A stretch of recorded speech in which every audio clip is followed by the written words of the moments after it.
ശ്രീജിത്ത്, നേരത്തെ ഇവിടെ സംസാരിച്ച Sree R V Babu, doctor Natesan, advocate Senapathi Venu, ഇവ സനാതനധർമ്മം എന്താണ്, ശ്രീനാരായണ ഗുരുദേവനും സനാതനധർമ്മവും തമ്മിലുള്ള ബന്ധം, ഇതൊക്കെ വളരെ കൃത്യമായിട്ട് ഇവിടെ വിശദീകരിച്ചു കഴിഞ്ഞു. ഇനി അറിയേണ്ടത് ശ്രീജിത്ത്, ഇങ്ങനെയൊരു പരാമർശം നടത്താൻ പിണറായിയെ പ്രേരിപ്പിച്ച ഘടകം എന്തായിരിക്കും? അല്ല, അത് വളരെ ലളിതമായിട്ടുള്ള ഒരു കാര്യമാണ്. കാരണം നമ്മുടെ നാട്ടിൽ ഹിന്ദു എന്നത് ഒരു വോട്ട് ബാങ്ക് അല്ല.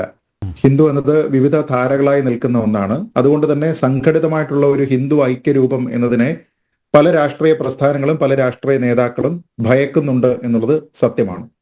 കാരണം അങ്ങനെ ഒരു പൊതുവായിട്ടുള്ള ഒരു ചിന്തയുടെ അടിസ്ഥാനത്തിൽ ആ ഒരു മതവിഭാഗം നിൽക്കുകയാണ് എങ്കിൽ അതൊരു ലാർജ് വോട്ട് ബാങ്ക് ആകും. അങ്ങനെയാണെങ്കിൽ അപ്പീസ്മെന്റ് പൊളിറ്റിക്സ് എന്ന് പറയുന്നത് പ്രവർത്തിക്കുക കുറച്ചുകൂടി ബുദ്ധിമുട്ടാണ് എന്നുള്ളതിനെ പറ്റി അറിയാം. അത് കേരളത്തിൽ മാത്രമായിട്ടോ പിണറായി വിജയൻ ആദ്യമായിട്ടോ പറയുന്ന ഒരു കാര്യമല്ല. അദ്ദേഹത്തിന്റെ ഉറ്റ സുഹൃത്ത് തമിഴ്നാട്ടിലെ DMK-യുടെ സ്റ്റാലിൻ ആണെങ്കിലും അദ്ദേഹത്തിന്റെ കുടുംബാംഗങ്ങളാണെങ്കിലും പണ്ട് പെരിയാർ രാമസ്വാമി നായ്ക്കർ മുതൽ ഇങ്ങോട്ട് എങ്ങനെയാണ് ഈ മതത്തിനൊരു യൂണിറ്റി ഉണ്ടാകാതെ അത് നിലനിൽക്കുന്നതും വിഭജിച്ച് എങ്ങനെ അത് നിലനിൽക്കണം, അതുകൊണ്ട് എന്തൊക്കെ ഗുണങ്ങളാണ് ഉണ്ടാകുന്നത് എന്നതിനെ പറ്റിയിട്ടെല്ലാം വളരെ വിശദമായിട്ട് പറഞ്ഞിട്ടുള്ളതാണ്. പലപ്പോഴും മറ്റൊരാൾക്കും യാതൊരു വിധത്തിലുള്ള ബുദ്ധിമുട്ടും ഉണ്ടാക്കാത്ത, ലോകത്തിൽ മൊത്തത്തിൽ ശാന്തിയും സമാധാനവും മാത്രം നിലനിൽക്കണമെന്ന് ആത്മാർത്ഥമായി ആഗ്രഹിക്കുകയും അതിന്റെ പ്രവൃത്തി പദ്ധതികളിലെല്ലാം തന്നെ ആ രീതിയിലുള്ള സങ്കല്പങ്ങളെ എല്ലാം തന്നെ ആവാഹിക്കുകയും ചെയ്തിരിക്കുന്ന ഒരു ധർമ്മത്തിനെ വളരെ ഗുരുതരമായിട്ടുള്ള ഒരു സാംക്രമിക രോഗമാണ്, അത് തുടച്ചു നീക്കപ്പെടേണ്ടതാണ് എന്ന രീതിയിലത്തേക്കുള്ള നറേറ്റീവുകൾ ഇന്നത്തെ ആധുനിക സമൂഹത്തിലും വമിപ്പിക്കാനായിട്ട് ശ്രമിക്കുന്ന രാഷ്ട്രീയ നേതാക്കളാണ് നമ്മുടെ അയൽവക്കത്തുള്ളത്. അപ്പൊ അതിന്റെ ഭാഗമായിട്ട് അവരോട് ഉള്ള സുഹൃത്ത് ബന്ധത്തിന്റെ ഭാഗമായിട്ട് നമ്മൾ കണ്ടതാണ് നമ്മുടെ നാട്ടിൽ പെരിയാർ EV രാമസ്വാമി നായ്ക്കരുടെ ഒരു മ്യൂസിയം ഏതാനും ദിവസങ്ങൾക്ക് മുൻപാണ് സ്റ്റാലിനും നമ്മുടെ പിണറായി വിജയനും കൂടി ചേർന്ന് ഉദ്ഘാടനം ചെയ്തത് എന്നതും നമ്മൾ കണ്ടതാണ്. അപ്പൊ ഇത് ഒരു തുടർച്ചയാണ്. അതായത് ഈ ഒരു മതത്തിനെ അല്ലെങ്കിൽ ഈ ഒരു ധർമ്മത്തിനെ മൊത്തത്തിൽ ഇങ്ങനെ വിമർശിച്ചുകൊണ്ട് അതിനെ അങ്ങനെ നിർത്തുക, അതിലൊരു യൂണിറ്റി എന്ന് പറയുന്ന ഒരു സ്കോപ്പിനെ ഇല്ലാതെയാക്കുക എന്ന് പറയുന്ന ഒരു ലാർജർ അജണ്ട മുമ്പ് തന്നെ നമ്മുടെ നാട്ടിലുള്ളതാണ്. അതിന്റെ ഭാഗമായിട്ട് സനാതന ധർമ്മം എന്ന് പറയുന്നത് ജാതി ചിന്ത മാത്രമാണ് എന്നും വർണ്ണാശ്രമ ധർമ്മം എന്ന് പറയുന്നത് ജാതി വ്യവസ്ഥയാണ് എന്നും ഒക്കെ പറഞ്ഞുകൊണ്ടാണ് ഇവരതുമായിട്ട് ബന്ധപ്പെട്ട് മുന്നോട്ട് പോകുന്നത്. അതിൽ തന്നെ നമുക്ക് കാണാൻ കഴിയുന്ന ചില കാര്യങ്ങളുണ്ട്. അതായത് തമിഴ്നാട്ടിൽ കുറച്ചു കാലം മുമ്പ് നമ്മൾ കണ്ടു, ശൈവ ആരാധന സമ്പ്രദായം പിന്തുടരുന്ന ആൾക്കാരൊന്നും തന്നെ ഹിന്ദുക്കളല്ല.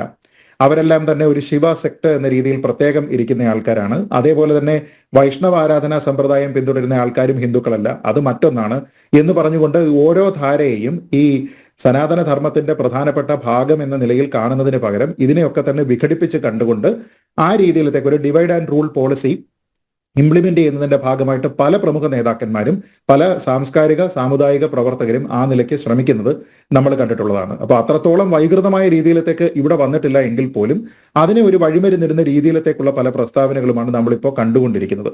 അപ്പൊ അതുകൊണ്ട് തന്നെ ഈ CPM എന്ന് പറയുന്ന പാർട്ടിയെ സംബന്ധിച്ചിടത്തോളം നമുക്കറിയാം, ഈഴവ വോട്ട് ബാങ്ക് എന്ന് പറയുന്നതിനെ വളരെ കൃത്യമായി ക്യാപിറ്റലൈസ് ചെയ്ത് ഉപയോഗിച്ചുകൊണ്ടിരിക്കുന്ന ഒരു പാർട്ടിയാണ് അവർ. അത് ഏറ്റവും വലിയ ഹിന്ദു പാർട്ടിയാണ് നമ്മുടെ നാട്ടിലേത്. അതുപോലെ തന്നെ ഈഴവ വോട്ട് ബാങ്ക് എന്ന് പറയുന്ന ഒരു കാര്യം അവിടെ ഉണ്ട് എന്നുള്ളത് ഒരു യാഥാർത്ഥ്യവുമാണ്. പക്ഷെ ഇപ്പോ കഴിഞ്ഞ കുറെ കാലമായിട്ട് അതിലൊരു വിള്ളൽ വന്നിട്ടുണ്ട് എന്നതിനെ പറ്റി ഇലക്ഷൻ റിസൾട്ട് മൂലം CPM-ന് കൃത്യമായിട്ടുള്ള ധാരണയുണ്ട്.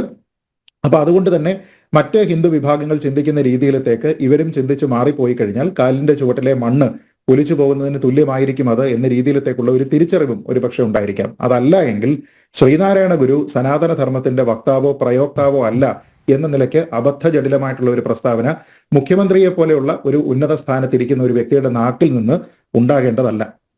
കാരണം ഒരു നിലയ്ക്ക് നോക്കിക്കഴിഞ്ഞാലും ശ്രീനാരായണ ഗുരുദേവനെ നമുക്ക് സനാതന ധർമ്മത്തിൽ നിന്ന് വ്യത്യസ്തമായി കാണാൻ കഴിയില്ല. കാരണം ഈ സനാതന ധർമ്മത്തിനെ എതിർക്കുന്ന പല നറേറ്റീവുകളും പ്രത്യേകിച്ച് തമിഴ്നാട്ടിൽ നിന്ന് നമ്മൾ കണ്ടിട്ടുണ്ട്. അങ്ങനെ വരുമ്പോൾ എല്ലായ്പ്പോഴും സനാതന ധർമ്മത്തിനെ എതിർക്കുമ്പോൾ ഒറ്റ ഷോട്ടിൽ അവർ എതിർക്കുന്ന മറ്റു ചില കാര്യങ്ങളുണ്ട്. അതിലൊന്ന് സംസ്കൃതം എന്ന് പറയുന്ന ഭാഷയെ തന്നെയാണ്. ആ ഭാഷയുടെ പോരായ്മയായിട്ട് തന്നെ പറയുന്നത് അത് എല്ലാ വിഭാഗത്തിൽപ്പെട്ട ആൾക്കാർക്കും സ്വായത്തമാക്കാനായിട്ടുള്ള ഒരു മാർഗം ഉണ്ടായിരുന്നില്ല. അതുകൊണ്ട് തന്നെ അത് വരേണ്യവർഗ്ഗക്കാരുടെ പ്രത്യേകിച്ച് ബ്രാഹ്മണരുടെ മാത്രം ഭാഷയായിരുന്നു. അതുകൊണ്ട് തന്നെ അതും വെറുക്കപ്പെടേണ്ടതാണ് എന്നുള്ള ഒരു നറേറ്റീവ് ഉണ്ട്. അതിനോടൊപ്പം തന്നെ വേദങ്ങൾ ഉപനിഷത്തുകൾ എന്ന് പറയുന്ന സനാതന ധർമ്മത്തിന്റെ ഏറ്റവും അടിസ്ഥാന ശിലകളായിട്ടുള്ള വേദങ്ങളെയും ഉപനിഷത്തുകളെയും തള്ളിപ്പറയുന്ന ഒരു രീതി അവിടെയുണ്ട്. അതേപോലെ തന്നെ ഓരോരോ ആചാര പദ്ധതികൾ, അത് ഏതെങ്കിലും ഒരു ദേവതയ്ക്കോ ഏതെങ്കിലും ഒരു മൂർത്തിക്കോ വേണ്ടി നിർമ്മിച്ചിരിക്കുന്ന ആചാര പദ്ധതികളെല്ലാം വെവ്വേറെയാണ് ഇതൊന്നും തമ്മിൽ യൂണിറ്റി ഇല്ല. അതുകൊണ്ട് ശിവ സെക്ട് എന്ന് പറയുന്നത് സെപ്പറേറ്റും വൈഷ്ണവ സെക്ട് എന്ന് പറയുന്നത് സെപ്പറേറ്റും ശാക്തേയ സെക്ട് എന്നത് സെപ്പറേറ്റും എന്ന രീതിയിലത്തേക്കുള്ള പല വ്യാഖ്യാനങ്ങളും ഇവിടെ കാണുന്നുണ്ട്.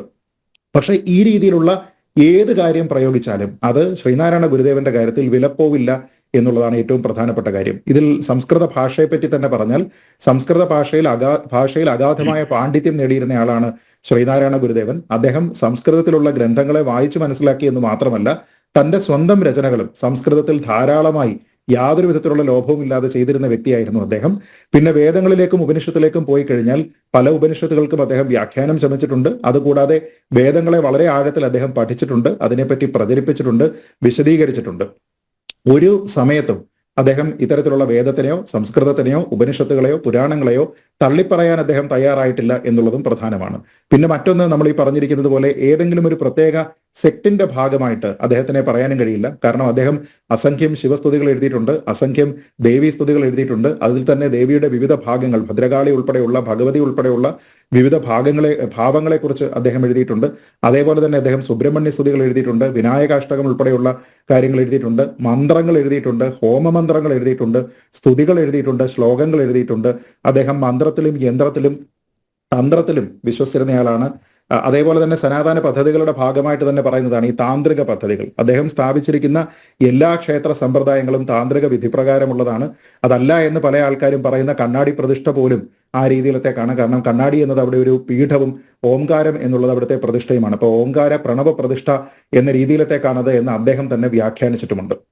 അപ്പൊ അങ്ങനെ നമ്മൾ നോക്കിക്കഴിഞ്ഞാൽ സനാതന ധർമ്മത്തിന്റെ ഭാഗമായിട്ടുള്ള ഒന്നിനെയും അദ്ദേഹം തള്ളിപ്പറഞ്ഞിട്ടില്ല എന്ന് മാത്രമല്ല അതിന്റെ എല്ലാം തന്നെ ശരിയായ അർത്ഥത്തിലുള്ള വക്താവും പ്രയോക്താവുമായി പ്രവർത്തിച്ചിരുന്ന ഒരാൾ കൂടിയാണ്. പിന്നെ അദ്ദേഹത്തിനെ പറ്റി പല ആൾക്കാരും പറയുന്ന ഒരു പ്രധാനപ്പെട്ട വിമർശനമുണ്ട്. ആ വിമർശനം എന്ന് പറയുന്നത് അദ്ദേഹം ഈ സനാതനം എന്നുള്ള വാക്ക് അദ്ദേഹം ഉപയോഗിച്ചിട്ടില്ല, ഒരു ഭാഗത്തും അദ്ദേഹം അതിനെപ്പറ്റി പറഞ്ഞിട്ടില്ല എന്ന രീതിയിലത്തേക്കുള്ള ചില കാര്യങ്ങളുണ്ട്. അപ്പൊ ഈ ചർച്ചയിൽ അത് ഇതിനോടകം തന്നെ പറഞ്ഞിട്ടുണ്ടോ എന്ന് എനിക്കറിയില്ല, പക്ഷേ പറഞ്ഞു കഴിഞ്ഞു. അപ്പോൾ അത് രണ്ട് കൃത്യമായ റെഫറൻസ് ചൂണ്ടിക്കാണിച്ചു.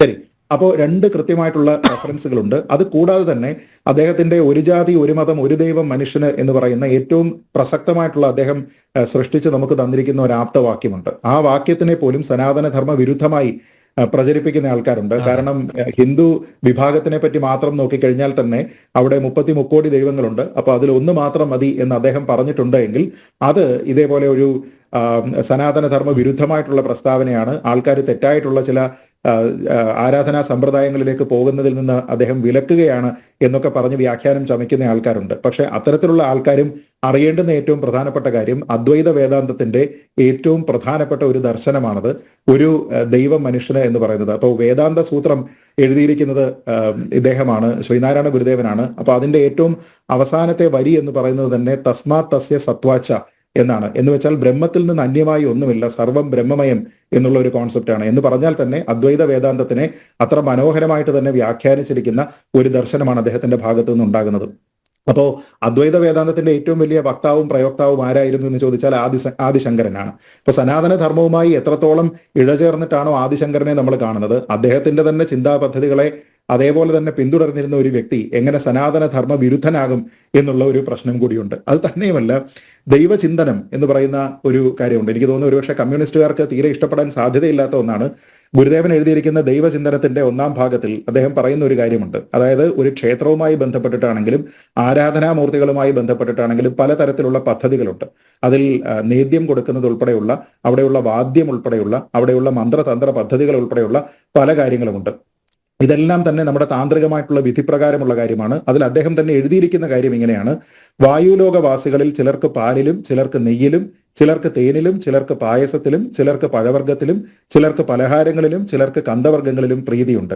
ചിലരുടെ പ്രീതി പരിമള ദ്രവ്യത്തിൽ, ചിലരുടെ പ്രീതി മന്ത്രത്തിൽ, ചിലർക്ക് തന്ത്രത്തിൽ, ചിലർക്ക് യന്ത്രത്തിൽ, ചിലർക്ക് നൃത്തത്തിൽ, ചിലർക്ക് വാദ്യത്തിൽ, ചിലർക്ക് ഗാനത്തിൽ, ചിലർക്ക് സകലത്തിലും പ്രീതിയുണ്ട് എന്ന് പറയുന്നു. അപ്പോൾ നമ്മുടെ വിശ്വാസ പദ്ധതികൾ പ്രകാരമുള്ള സനാതനധർമ്മത്തിന്റെ ആചാര താന്ത്രിക പദ്ധതി പ്രകാരമുള്ള എല്ലാ കാര്യങ്ങളും, അതിൽ ഈ പറയുന്നതിൽ നേദ്യം ഉൾപ്പെടെയുള്ള അലങ്കാരങ്ങൾ ഉൾപ്പെടെയുള്ള എല്ലാ കാര്യങ്ങളും അതിൽ വന്നിട്ടുണ്ട്. അത്തരം കാര്യങ്ങളെല്ലാം എൻഡോഴ്സ് ചെയ്തു എന്നതിനപ്പുറത്തേക്ക് ഏതെങ്കിലും ഒരു സമയത്ത് സനാതനധർമ്മ പ്രകാരമുള്ള എന്തിനെയെങ്കിലും അദ്ദേഹം തള്ളിപ്പറഞ്ഞിട്ടുണ്ടോ എന്നുള്ളത് പറയുക എന്നുള്ളതാണ് പ്രധാനം. അല്ലാതെ കേവലം വന്നൊരു റെട്ടറിക്കിന്റെ ഭാഗമായിട്ട് ശ്രീനാരായണ ഗുരുദേവൻ ഇവിടെയുള്ള സനാതന ധർമ്മത്തിന് വിരുദ്ധമായി നിലനിന്നിരുന്നയാളാണ് എന്ന് പറയുന്നതിന് പകരം ഇന്ന കാരണങ്ങളാൽ അദ്ദേഹം സനാതനധർമ്മ വിരുദ്ധനായിരുന്നു എന്ന് പ്രസ്താവിക്കാൻ, അതിനെ സമർത്ഥിക്കാനായിട്ട് കഴിയുന്ന ആൾക്കാരും തന്നെ ഇവിടെ ഇല്ല. അപ്പൊ ഇതുകൊണ്ട് ഉണ്ടാകുന്ന ഗുണം എന്താണ്, അല്ലെങ്കിൽ ദോഷം എന്താണ്? ഗുണമെന്ന് പറയുന്നത്, എങ്ങനെയാണോ ഒരു പാർട്ടി ഒരു പ്രത്യേക വോട്ട് ബാങ്കിനെ ഭിന്നിച്ചു പോകാതെ ഈ മറ്റുള്ള ലാർജർ കോണ്ടെക്സിലേക്ക് നിങ്ങൾ പോകരുത്, കാരണം അവിടെയെല്ലാം നിങ്ങളുടെ ശത്രുക്കളാണ്, നിങ്ങളുടെ സ്വത്വത്തിനെ അംഗീകരിക്കാത്ത ആൾക്കാരാണ്, നിങ്ങളെക്കാൾ കൂടുതലായിട്ടുള്ള ജാതി ചിന്തയുള്ള ആൾക്കാരാണ് അവിടെ ഉള്ളത് എന്ന നിലയ്ക്ക് പറഞ്ഞുകൊണ്ട് അവരിൽ ഭീതി ജനിപ്പിച്ചുകൊണ്ട്, നമ്മൾ പണ്ട് CAA വന്നിരുന്ന സമയത്ത് ഇസ്ലാമിക സമൂഹത്തിനോട് എങ്ങനെയാണോ ഇവരൊരു സമീപനം, ഒരു ഭീതി വിതച്ചത്, അതേപോലെ തന്നെ ഒരു പ്രത്യേക ഹിന്ദു സമുദായത്തിനോട് ആ രീതിയിൽ നിൽക്കുന്നതിന് വേണ്ടിയും തങ്ങളോടൊപ്പം നിൽക്കുന്നതിന് വേണ്ടിയും പ്രേരിപ്പിക്കുന്ന രീതിയിലത്തേക്കുള്ള ചില പ്രസ്താവനകളാണ്. അത് അങ്ങേയറ്റം നിന്ദ്യം എന്ന് മാത്രമേ പറയാനുള്ളൂ. കാരണം കേവലം വിവരക്കേട് എന്നോ അല്ലെങ്കിൽ അബദ്ധം എന്നോ അപ്പുറത്തേക്ക് അത് അങ്ങേയറ്റം നിന്ദ്യമായിട്ടുള്ള കാര്യമാണ്. കാരണം സമൂഹത്തിൽ അതുകൊണ്ടുണ്ടാക്കുന്ന സ്പർദ്ധ, അതുകൊണ്ടുണ്ടാകുന്ന ആൾക്കാരുടെ മനസ്സിലുണ്ടാകുന്ന വിഷം എന്ന് പറയുന്നത് വളരെ കൂടുതലായിരിക്കും. കാരണം എല്ലാ ആൾക്കാരും, ഗുരുദേവനെ ആരാധിക്കുന്ന എല്ലാ ആൾക്കാരും അദ്ദേഹത്തിന്റെ എല്ലാ എഴുത്തുകളും അദ്ദേഹത്തിന്റെ ചിന്താ പദ്ധതികളും കൃത്യമായി പിന്തുടരണം എന്ന് നിർബന്ധമില്ല.